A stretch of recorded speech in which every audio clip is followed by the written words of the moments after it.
going to be showing you what I believe to be the best earliest class setup for Dark Souls 3 to go along with the weapons that you'll actually find on the way. So name, gender, and age have nothing to do with anything, but for the sake of the video, I'll just call your name Recoil. There we go there. Class, I'd recommend choosing Knight because it's quite high in dexterity and high in strength, which that means you can use, for example, the Claymore, which is it levels high with dex and strength, which is a slow weapon that'll stun your enemies. And I finished Dark Souls 1 with it and Dark Souls 2. It's an excellent weapon, and dexterity will go well with the Uchigatana. To use the Uchigatana, which is the weapon I'm going to be telling you to get for this class, you're going to need 16 dex to use it. But if you do the first area properly, you'll be able to get enough souls just to level up straight to dex, and even some in vigor and endurance as well. So we'll go with Knight for that. It's got good armor as well and a 100% physical deflective shield. So if you get hit, you're not going to lose any health unless it's like a fire arrow or they're casting something on you. The burial glyph, I'd recommend the life ring because it gives you more HP.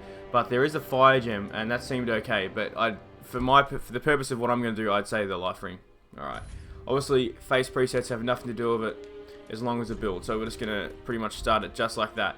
That there is what you want to go if you want to choose the weapon I'm going to show you to do. So start that and begin the game, and I'll come back to you when you get to the first bonfire.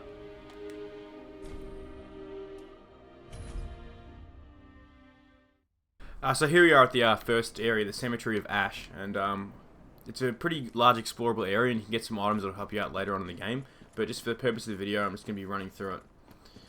So just quickly kill these enemies right here. And actually the longsword itself is a pretty good weapon, so you don't have to be worrying too much if you're not going to want to use the weapon I'm going to show you, which is the Uchigatana. And that's just straight ahead to the first bonfire. Obviously because this is a tutorial area, it's the simplest of areas. So you can choose to go down right or I think left maybe, and there's optional things. There's like a sort of night demon thing to fight. That's completely up to you if you want to do that or not. So just going to run up around here, and I'm pretty sure now you get a good view of yeah, I'm pretty sure the bonfire is straight through there. Oh no, there's a bonfire right here. So I don't think there's any point to rest at it because we're going to go to the second pretty much as quickly as we can. So just here we go. Kill these guys here. Pretty sure there was someone you can jump on maybe. No, there's an item you can jump to here. Titanite Shard. Get that item. Titanite Shards is what you want to level up your weapons. The Uchigatana only needs 2 for the first 2 uploads to get to +2, and then I think it needs 4 for the third one. Something like that. But there we go, that guy's dead. And this here is the first boss. So I'll just quickly finish this guy and then we'll get past it to the next bit. Okay, so pretty much straight after beating the first boss, the bonfire will come here. Make sure you rest at it because it's the closest bonfire to the NPC that you're going to be fighting. The reason why you want to be fighting the NPC actually is because the weapon he drops will go excellent with the class and the attributes I'm going to tell you to level up. The weapon he drops is the Uchigatana, and it's actually probably the best weapon in the game. Well, at least for me. It's in every Dark Souls game. Every Souls game except for I'm not sure about Demon Souls. Please let me know, guys, if you actually know that. Just leave a comment below. I actually love to find that out. And it's not in Bloodborne if you count that as a Souls game. But the thing about this boss is the more you actually die on him, somewhat the better, the longer it takes you to do it. Because each time you'll gain how many souls? I'm not sure each run, but it's a bit. See, I have 3,524 souls on me.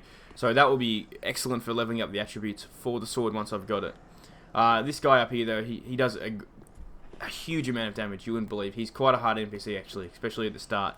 But I'm going to teach you how to kill him hopefully right now. The key that I've noticed is hitting him. Your hits will do some stun. Hit him about 4 times and dodge out of there, and then wait for your stamina to rebuild.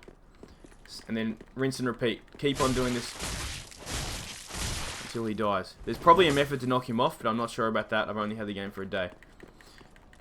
So there we go. He tried to block my attack. He's always two-handing his sword as well because he doesn't have a shield, well, except for right now. Here we go. Hit him, and then whatever you do, do not get cocky. So if you keep doing this technique, you should be sweet. And there we go. I've killed him. So now that I've killed him, I got an extra 2,000 souls, so now I've got 5,524. And if you pick up a weapon off him, you'll get the Uchigatana, which is what you want, the Master's Attire, and the Master's Gloves. You're not going to use the attire or the gloves though, because you have the knight's armor, which is a lot better, and you can still do a nice roll in it instead of doing a fat roll. So as soon as you've done that, just grab any items. Embers are good. That's like a human effigy from the first one, and a what's it called from number 2? No, human effigy from the second one, and the first one it's humanity. That's it. All right. Here we go. So now you'll come in here, and this is the new Firelink Shrine. What you want to do is go down, talk to this girl here. You can just skip past everything. Very well. Alright.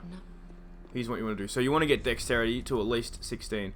So I can get it to 16 and then have an extra plus. So we'll put that into Vigor, which is the new Vitality.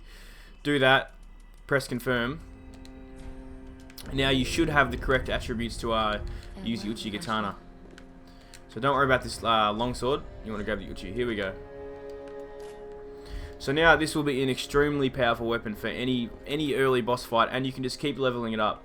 The thing with the Uchigatana is, I'll show you right now actually, is that as you can see, it pluses very well with strength and dexterity, and the more you plus this weapon using Titanite shards, like we collected before, the better it's going to get. It might even go down to A for dexterity.